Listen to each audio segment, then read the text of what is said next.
UPPL NDA থাকা নাথাকা সেইটো আমাৰ কথা নহয়। আজি আমি বাক্সা জিলাত তিনিটা আসাম মালা যেটো ৰাস্তা 2025-26 সেইটো আমি জাষ্ট উদ্বোধন কৰি আহিছোঁ। একটা আৰু ইয়াত এতিয়া কোকৰাঝাৰত এইটো থাৰং নদীৰ ব্ৰিজ আৰু ইয়াৰ পিছত সেই ৰাষ্ট্ৰীয় বিদ্যাপীঠৰ এটা বিল্ডিং আছে।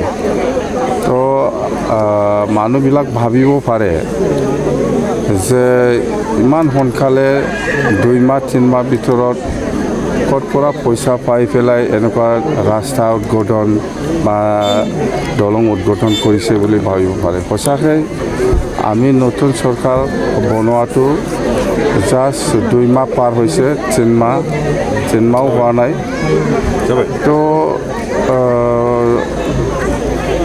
সঁচাকৈ আমাৰ দিনত এই 3 মাহৰ ভিতৰত অসম চৰকাৰ বা ভাৰত চৰকাৰৰ পৰা এনেকুৱা পইচা অহা নাই। আমাৰ পইচাটো আৰম্ভ হ'ব অহা এপ্ৰিল মাহৰ পিছত, মানে 2026-27 যিটো ইলেকশ্যন সেইটো এপ্ৰিল মাহৰ পৰাহে আৰম্ভ হ'ব, সেইটো কথা চবেই জানে। তো সেইবিলাক পইচাটো প্ৰমোদ বড়োৰ দিনত থাকি যোৱা সি মানে ইউজ কৰিব পৰা নাই। আৰু সেই আসাম মালা বাক্সাৰ যিটো 3টা মই উদ্বোধন কৰি আহিছোঁ, সেই ৰাস্তাবোৰ প্ৰমোদ বড়োৰ দিনতে চেংচন হোৱা। কিন্তু আচৰিত কথা সেইটোৱে যে সি কিয় উদ্বোধন কৰি যোৱা নাই। তাৰ দিনতে চেংচন হোৱা, কেতিয়াবাই চেংচন হোৱা, কিন্তু সি এইবিলাক ৰাস্তা ফাউণ্ডেশ্যন কৰি পেলাই যোৱা নাই বা কণ্ট্ৰেক্টাৰসকলক কাম কৰিবলৈ সুবিধা দিয়া নাই। আৰু অহাকালি আমাৰ আকৌ পৰ্বতজোৰাত এটা ৰাস্তা আছে মহামায়া পৰা টিপকাই, সেইটো মানে আসাম মালা ৰাস্তা। আৰু বচাইগাঁৱৰ পৰা টিপকাই, সেইটো মানে আসাম মালা। সেইবিলাক প্ৰমোদ বড়োৰ দিনতে চেংচন হোৱা, ক্ৰ'ৰ থকা। তো সেইবিলাক মই ভাবোঁ মানে প্ৰমোদ বড়োৱে মানে কাম কৰিব ইচ্ছাই নাহি।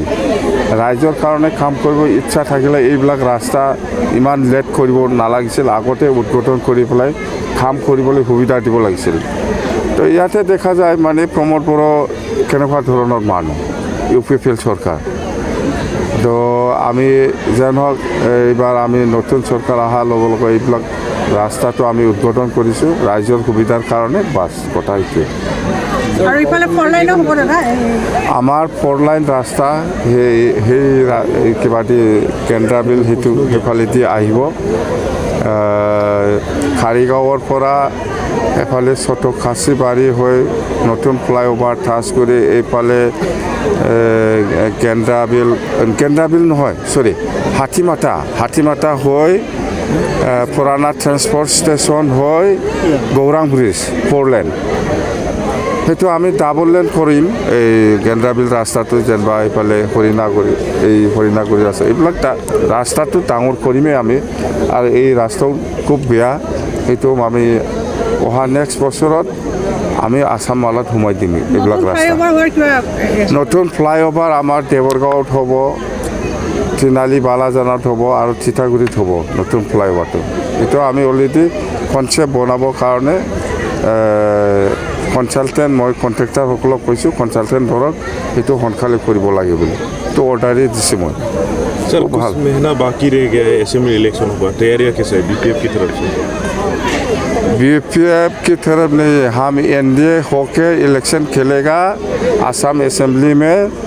वो अप्रैल में जो इलेक्शन होगा आसाम असेंबली, इसमें NDA होके खेलेगा, BPF नहीं। NDA में जितना पार्टनर है सब एक होके हम इलेक्शन खेलेंगे और 126 सीट है, 126 सीट में NDA हिसाब से हम लोग 100 ऐसा मिल जाएगा। गवर्नमेंट NDA बनेगा।